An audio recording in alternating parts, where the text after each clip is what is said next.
o colisiones. En los choques se usa la ley de conservación de la cantidad de movimiento lineal para describir lo que ocurre cuando chocan dos partículas. Las colisiones se categorizan como elásticos o inelásticas dependiendo de si la energía cinética se conserva o no. No sé si ustedes se recuerdan, pero eso hace alusión al hecho que vienen dos cuerpos y de repente tienen un impacto. Nosotros lo podríamos ver con las colisiones vehiculares que desgraciadamente traen consecuencias negativas, donde los elementos chocan y muchas veces, si se fijan, después del choque puede que los dos elementos se conduzcan unidos en la misma dirección o que de repente vengan, choquen y tengan ciertas condiciones las cuales me dice que se pueden repeler, pero no sobre la misma línea de acción, y otras veces que sí lo hacen sobre la misma línea de acción. Por eso es que se dan estos casos en función de si son elásticos o inelásticos realmente. Entonces, nos dice, una colisión elástica entre dos objetos es aquella en la que la energía cinética total, así como la cantidad de movimiento total del sistema, es la misma antes y después de la colisión. Es decir, cuando hagamos la comparativa con esas ecuaciones de energía, nosotros lo que vamos a ver que ven el impacto, y luego de eso lo que hacen muchas veces, cuando es completamente elástica, agarran direcciones contrarias a las que tenían originalmente. Ahora, una colisión inelástica verifica que la energía cinética total del sistema no es la misma antes ni después de la colisión, aun cuando la cantidad de movimiento del sistema se pueda conservar. Y ahí vienen dos clasificaciones para estas colisiones inelásticas. La primera es cuando los objetos se unen después de chocar, como cuando un meteorito choca con la Tierra. Esta se llama una colisión perfectamente inelástica. Se coloca ese ejemplo porque si se fijan realmente, se supone que si el meteorito es una partícula sumamente pequeña comparada con lo que es la masa de la Tierra, al impactarla lo que hace simplemente es unirse a la Tierra y seguir cualquier movimiento que pueda tener este cuerpo.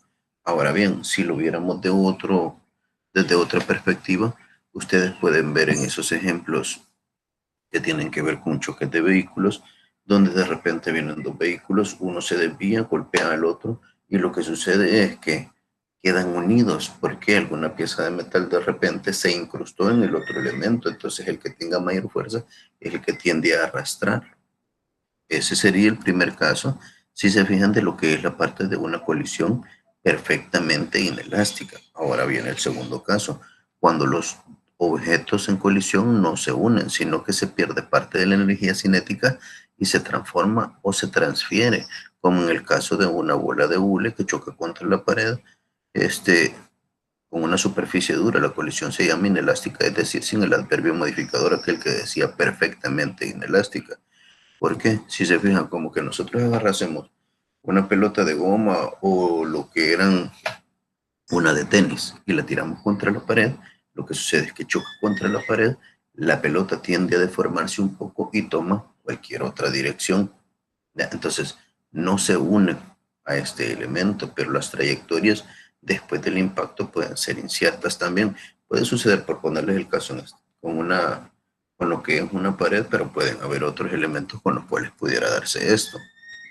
Ahora bien, estas colisiones inelásticas se describen mediante el modelo de sistema aislado, es decir, con cantidad de movimiento. El sistema podría ser aislado en cuanto a la energía, con la energía cinética transformada en energía potencial o en energía interna. Si el sistema es no aislado, podría existir transferencia de energía abandonando el sistema. En este caso también podría presentarse transformación de energía en el interior del sistema. En ambos casos cambia la energía cinética del sistema. Revisen por ahí. Aparece algo que nosotros no habíamos visto por acá, pero que me supongo que en otras ocasiones ya lo habían visto, que habla de la energía potencial, que no es nada más que aquella formulita que ocupamos nosotros, que es masa por gravedad por altura, donde se describe el cambio en función de lo que sería ese movimiento o ese desplazamiento que se pueda tener. Ahora bien, se debe recordar que en los choques se utilizan los conocimientos previos, y aquí es donde viene y les hago mención a estos elementos. La conservación de la cantidad de movimiento lineal, si son dos partículas en este caso, la masa 1, velocidad 1, más la masa 2, velocidad 2, antes del impacto, si se fijan, tiene que ser igual a la masa 1, velocidad 1 primada o la velocidad final 1 más la masa 2, velocidad 2 final. La otra ecuación tiene que ver con la energía cinética, antes y después del impacto. Si se recuerdan, la energía cinética es un medio de la masa por la velocidad al cuadrado. Entonces, lo mismo sucede con lo que sería un medio de la masa 1, velocidad inicial 1 al cuadrado, más un medio de la masa 2, velocidad 2 al cuadrado, que tiene que ser igual a estas ecuaciones, pero en un estado final. Un medio de la masa 1, velocidad 1 final al cuadrado, más un medio de la masa 2, velocidad 2 final al cuadrado. Y ahora viene el otro concepto que tiene que ver con la cantidad de energía mecánica. Y la cantidad de energía mecánica realmente está derivada como lo que es la energía cinética más la energía potencial, sabiendo que la energía potencial va a ser igual a masa por gravedad por altura. Entonces tendríamos que hacer la comparativa justo antes de la colisión y después de la colisión. Si se fijan, a la ecuación de la cantidad de energía cinética se va a conservar para el lado izquierdo y para el lado derecho. Lo que se le agregaría es masa por gravedad por altura para cada uno de los cuerpos que estén dentro de esa colisión. Ya vamos a ver un ejemplo con un péndulo balístico para ver cómo es que nos auxiliamos de esta ecuación. Ahora bien, si el choque es perfectamente inelástico, se tiene que las dos partículas colisionan de frente y quedan unidos y luego se mueven con una velocidad común o una velocidad final después de la colisión. Si se fijan en la figura que tenemos acá, podemos observarlo de esta forma, donde si ustedes se dan cuenta, la dirección que tienen los cuerpos son contrarias. Una, la masa 1 que va hacia la derecha y la masa 2 que va hacia la izquierda. Entonces, cuando nosotros nos encontramos en esto y vemos la cantidad de movimiento lineal, masa 1, velocidad 1, que son las ecuaciones originales que nosotros tenemos, después de que chocan, como se unen, lo que hacemos es que tienen una velocidad final en común y la sumatoria de las dos masas. Entonces de ahí podremos nosotros despejar y decir que lo que estaba al lado izquierdo, que es la masa 1, velocidad 1 más masa 2, velocidad 2 inicial, se divide entre la masa total para despejar lo que es la velocidad final. Ahora bien, en una colisión de tipo elástica, lo que sucede es lo siguiente. Tanto la cantidad de movimiento como la energía cinética del sistema se conservan. Por ende, al considerar las velocidades a lo largo de la dirección horizontal, se tiene en consecuencia que la cantidad de movimiento lineal antes tiene que ser igual a la cantidad de movimiento después. ¿De quién? Del impacto que vamos a tener. Si se fijan en este caso, colocamos lo que es las direcciones que tienen las trayectorias, sabiendo que la velocidad 1 gira hacia la derecha, entonces no tiene antepuesto ningún signo, pero la velocidad 2 va en dirección contraria. Y después de esto tendrían que cambiar las direcciones, donde ahora si se fijan la velocidad 1 final va a la izquierda y la velocidad final 2 va hacia la derecha. Entonces se le antepone el signo correspondiente a esa velocidad o a la dirección que tiene. En tal caso tendremos la masa 1, velocidad 1, menos la masa 2, velocidad 2 inicial, que va a ser igual a la masa 2, velocidad final 2, menos la masa 1, la velocidad 1, por las direcciones que tenía.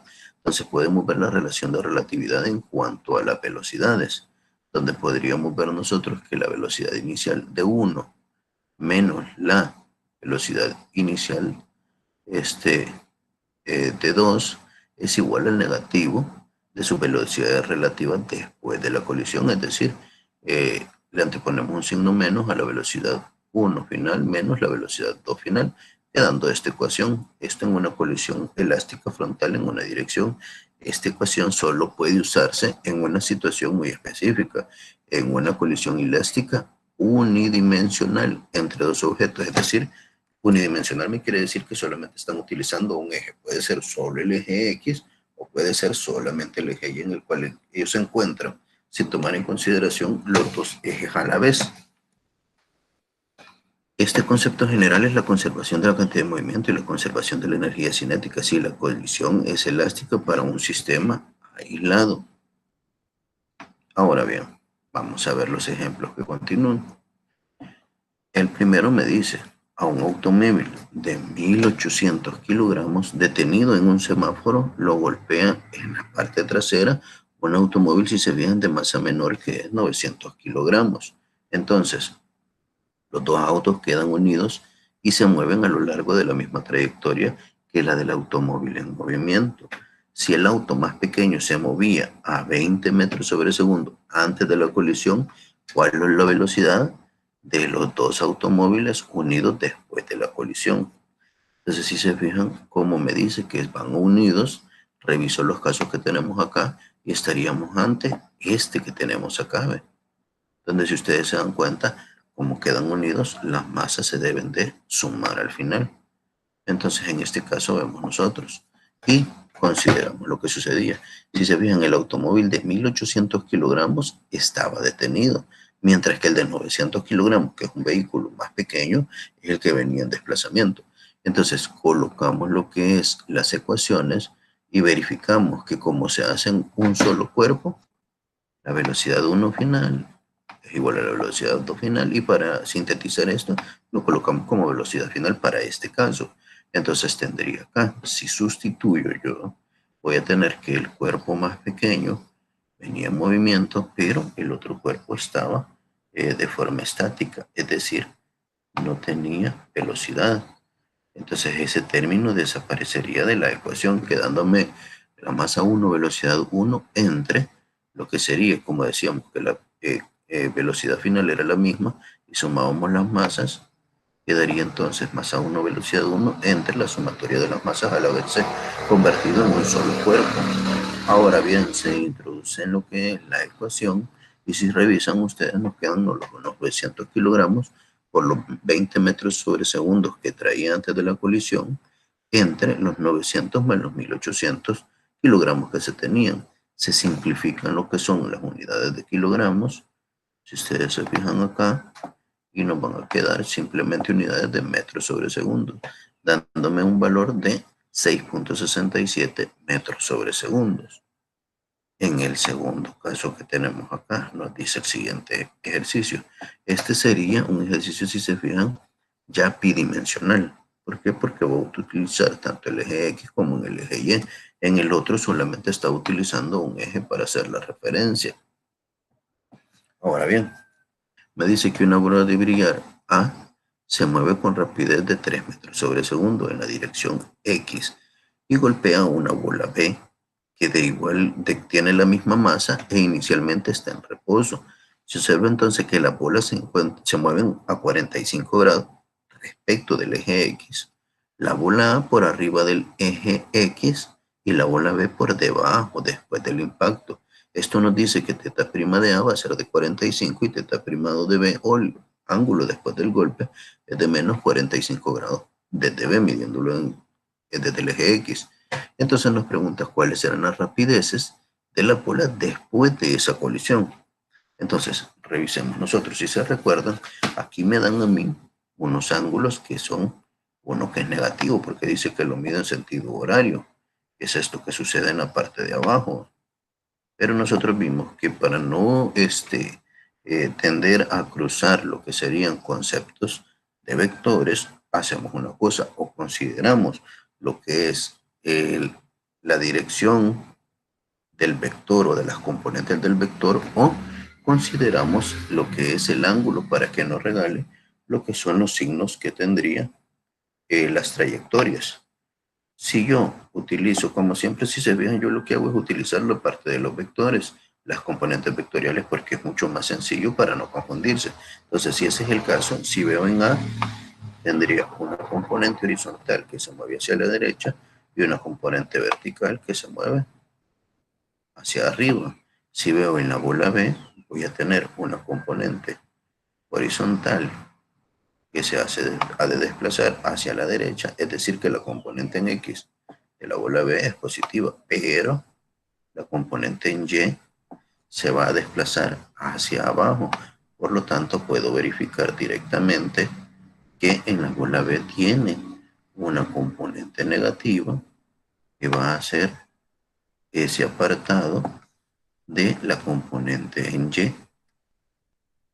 Teniendo ya esto claro, pues entonces puedo proceder a utilizar un análisis de la cantidad de movimiento sobre el eje X y un análisis de la cantidad de movimiento sobre el eje Y también.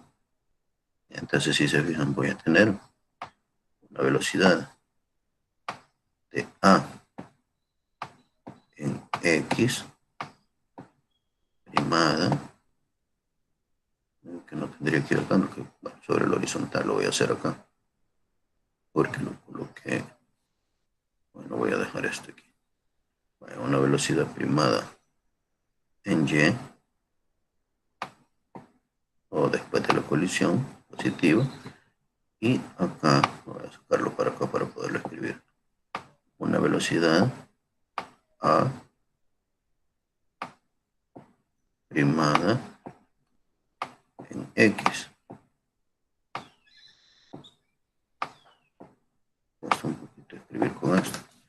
Que va a ser esa horizontal. Si se fijan, luego tengo una velocidad B sub X primada, ¿verdad? Que es esto que está acá. Las estoy escribiendo afuera por el espacio que tenemos ahí. Una velocidad sub B en X, si se fijan hacia la derecha, por lo tanto positivo, si nuestra trayectoria positiva es a la derecha, pero una velocidad sub B en Y primada negativo, porque va hacia abajo. Bueno, entonces colocamos acá. Tenemos entonces, si fuera para X, la masa de A velocidad de A más la masa de B velocidad de B antes del impacto es igual a la masa de A en este caso por la velocidad de A primada para llevarlo hacia lo que es el eje X por el coseno de 45 más la masa de B, velocidad de B por el coseno de 45 de nuevo. Pero si se recuerdan, me dijo que la masa de A y la masa de B eran idénticas, por eso es que a las masas no les he colocado ningún subíndice. Y si me recuerdo, empiezo a sustituir. Resulta que al inicio la bola B está en reposo. Por lo tanto, al sustituir el valor numérico que correspondería a lo que es la velocidad de esa bola, sería un valor numérico de 0 el que le corresponde, que es el que aparece acá. Luego de eso, vamos a simplificar, verificando entonces ahora que si nosotros eh, hemos eliminado eso, nuestra ecuación quedaría como la masa de A por la velocidad de A igual a masa por velocidad primada de A, coseno de 45, más la masa por la velocidad primada de B por el coseno de 45. Bueno, luego analizamos lo que es el eje Y. En el eje Y, ¿qué es lo que sucede? Si ustedes revisan el desplazamiento antes del impacto, es solamente sobre el eje X. Entonces, ¿qué sucedería tanto con la bola A como con la bola B? La cantidad de movimiento en Y, tanto para la bola A como para la bola B, es de 0, porque la bola A se movía sobre el horizontal y la bola B estaba estática. Entonces procedemos a colocar lo que pasaría en el eje de la Y. Vamos a tener la masa por la velocidad primada de A por el seno de 45, sin anteponerle ningún signo porque vemos que va en la dirección positiva. Más bien en el segundo tendríamos la masa por la velocidad de B por el seno de 45, pero en ese apartado de velocidad antepuesto por un signo negativo porque se dirige hacia abajo.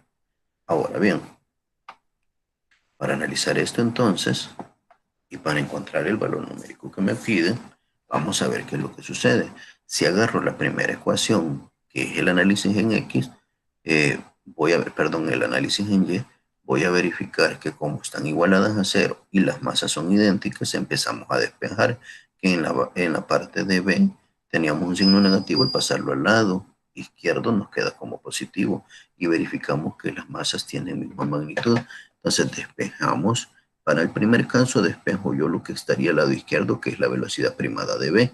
Entonces veo que tendría la masa por la velocidad primada de A, que estaba allá a la derecha entre el seno de 45, y eso dividido entre lo que sería la masa que tenía multiplicada la velocidad primada de B por el seno de 45. Al identificar esto, me puedo dar cuenta que se simplifican el seno de 45 del numerador con el del denominador porque sería una división exacta. Y la masa que aparece para lo que sería el numerador y el denominador, porque como les digo, de igual forma, al dividir masa entre masa y si tienen la misma magnitud es igual a 1 y seno de 45 entre seno de 45 es igual a 1. Entonces al final me quedaría como que yo dijera, multiplico entonces la velocidad primada de A por 1. Entonces lo que me queda acá es que la velocidad primada de B con la velocidad primada de A tienen que ser las mismas. Por lo tanto le pongo un solo nombre que va a ser V primada de B. Ahora se puede utilizar la ecuación para ese análisis en X, considerando que las velocidades finales son iguales y se puede sustituir teniendo. Si se fijan, ya como tengo esto, que la de A y la de B son iguales, me voy al eje X y voy a tener acá, en lugar de V' de A y V' de B, simplemente voy a colocar lo que es V velocidad primada. Entonces, estando acá, puedo sacar factor común, masa del lado derecho en este caso, y me queda V' por el coseno de 45 más V' coseno de 45. Quiere decir que este término lo voy a poder sumar, porque si se fijan es V' coseno de 45 y V' coseno de 45, es decir que voy a tener dos veces V' coseno de 45 y la masa que está al lado derecho la puedo pasar al lado izquierdo a dividir. Y de nuevo, si se fijan, si la paso a dividir, como es la misma masa, se simplifica o se convierte en 1. Entonces, ya con esto, yo puedo verificar que si quiero la velocidad final, que es lo que me piden, simplemente despejo. Como tenía dos veces la velocidad primada coseno de 45, la paso al otro lado. Si estaba multiplicando, paso a dividir. Entonces me queda del lado izquierdo la velocidad de A inicial entre dos veces el coseno de 45 y eso me va a dar el valor de la velocidad primada de ambos elementos, que en este caso este es entre dos veces el coseno de 45 que nos va a dar 2.1213 metros sobre segundo. Ahora voy al caso donde podemos analizar lo que sería un péndulo balístico. En los péndulos balísticos podemos ver, para este ejemplo, si se fijan, como se muestra en la siguiente figura, una bala de 15 gramos se dispara horizontalmente hacia un bloque de madera de 3.000 kilogramos que está suspendido en un cordel largo. La bala se incrusta en el bloque y se solicita calcular la rapidez de la bala al inicio y al final. Debido al impacto, el bloque se balancea y sube 10 centímetros por arriba del nivel inicial. Bueno, si ustedes revisan, para empezar acá, las masas no están en las mismas unidades. Este está en gramos, este está en kilogramos. Entonces eso tendría que pasarlo en el mismo sistema de unidades. Es como estos 10 centímetros. Tendrían que estar en unidades de metros si nos metemos con la masa, pero vamos a ver si no nos afecta. Entonces, veamos, durante la colisión, la cantidad de movimiento se conserva. Entonces podemos ver que la cantidad de movimiento antes del impacto tiene que ser igual a la cantidad de movimiento después del impacto. Y colocamos lo que sería una ecuación para el sistema. La masa de la bala por la velocidad de la bala más la masa del bloque por la velocidad del bloque. Y después del impacto, masa de la bala por velocidad de la bala primada más la masa del bloque por velocidad del bloque. Sucede que si se fijan después del impacto, la bala se incrusta en este bloque, por lo tanto las velocidades van a ser las mismas para los dos elementos. Podemos decir que la velocidad de la bala después del impacto con la velocidad del bloque después del impacto es igual a una velocidad primada en común. Entonces sustituimos y sacamos lo que sería el hecho de en el lado derecho solamente colocar B primada como factor común y la masa de la bala más la masa del bloque o la masa total. Entonces revisemos, el bloque al principio está en reposo si vemos el antes del impacto, ¿verdad? Entonces en ese antes del impacto, este valor numérico de la velocidad del bloque tiene que ser de 0. Por lo tanto, tendría que ser que todo ese término de masa de bloque, velocidad de bloque, se haga cero. Si revisamos esto, entonces nos quedaría la masa de la bala por la velocidad de la bala inicial, lo que ella llevaba. Entonces podemos revisar que tendríamos punto 0,15 kilogramos. Y si se fijan, el punto 0,15 kilogramos sale de los 15 gramos por lo que sería el valor numérico de 1 kilogramo, que son 1000 gramos, para simplificar.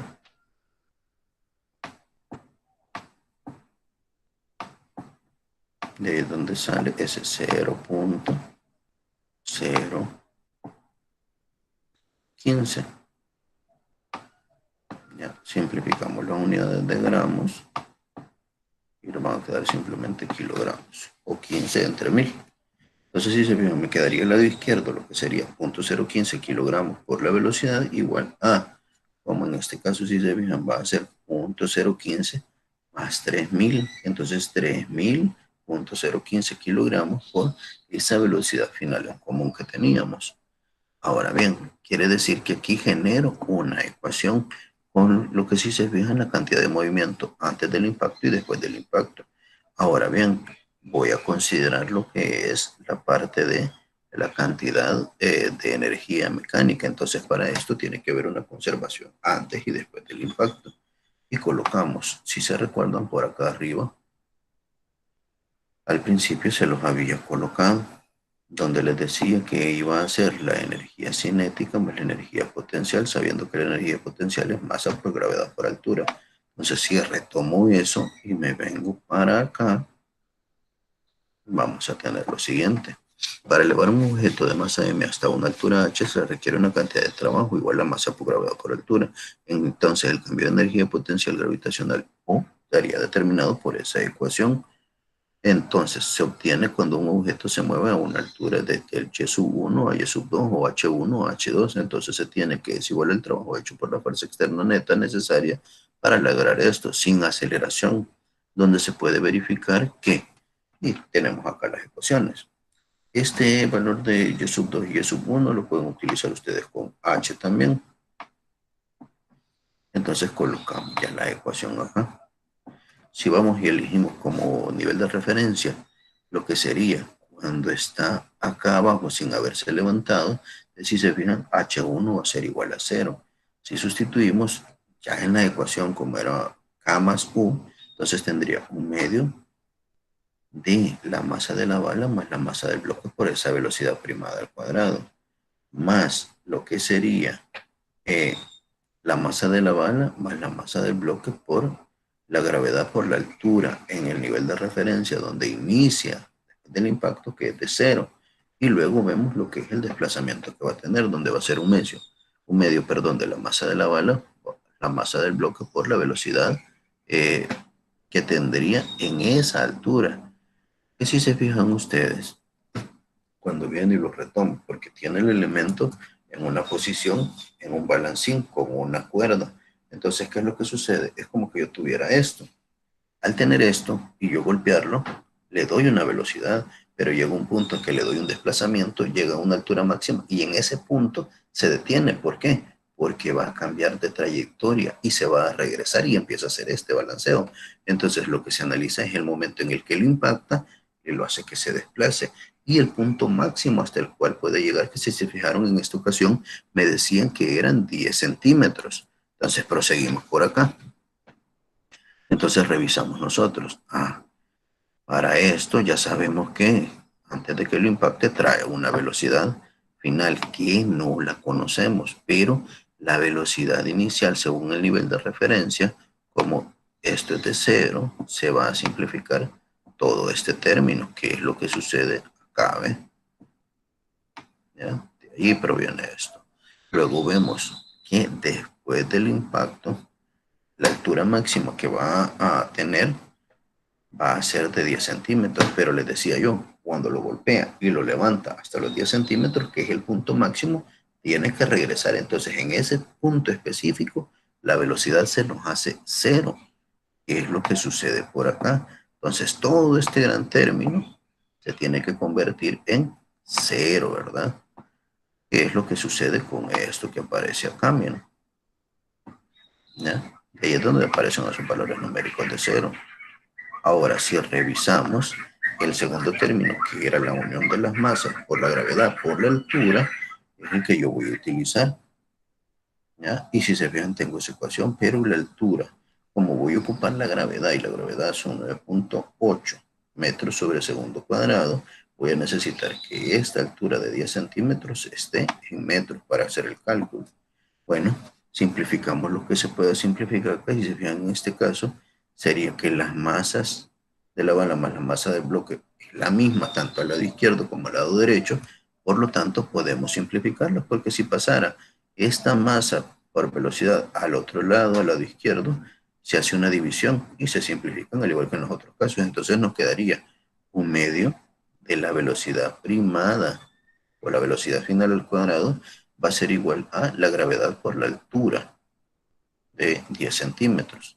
Entonces, como necesito la velocidad final y estaba al cuadrado, despejo, como estaba dividiendo lo que era el 1/2, o perdón, el número 2, lo paso al otro lado a multiplicar, quedándome entonces para este caso lo que sería que la velocidad primada es igual a 2 veces la gravedad por la altura. En este caso es con un y igual a 10 centímetros. Pero si se fijan, ahí todavía estaban al cuadrado la velocidad primada. Todavía no le he sacado raíz. ¿Ya?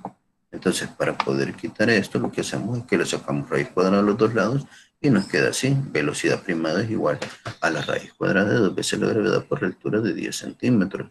Entonces, si sustituimos, pero hacemos el cambio a metros de los 10 centímetros, tendríamos 2 por 9.8 metros sobre segundo por la multiplicación de 10 centímetros por el de 1 metro sobre 100 centímetros, que es el equivalente, ¿verdad? Para simplificar estas unidades y tener metros. Al sacar esto, nota que la velocidad final entonces es 1.4 metros sobre segundos. Tenía dos incógnitas, si se fijan, la de antes de y la de después. Ya que obtuve la de después auxiliándome con lo que era esa cantidad de energía mecánica, y al final lo que necesitaba era la energía potencial por esa altura que tenía. Entonces, al sustituir esta velocidad de 1.4 en la ecuación 1 que ya habíamos planteado, si se fijan, al sustituir en lugar de esto, del v', puedo despejar. Sería que la velocidad inicial entonces va a ser 3000.015 kilogramos por la velocidad primada entre 0.015 kilogramos. Entonces, con esto lo que hacemos es simplificar las unidades de kilogramos y que nos queden solamente las unidades de velocidad. Entonces tendría 3000.015 entre 0.015 kilogramos por 1.4 metros sobre segundo, dándonos una velocidad inicial, si se fijan, de 280.000.01, perdón, 280.001.4 metros sobre segundo. Si revisan ustedes, esa velocidad inicial se pudiera sentir como exagerado para algunos, pero ustedes han visto todo lo que es el daño que puede hacer una bala.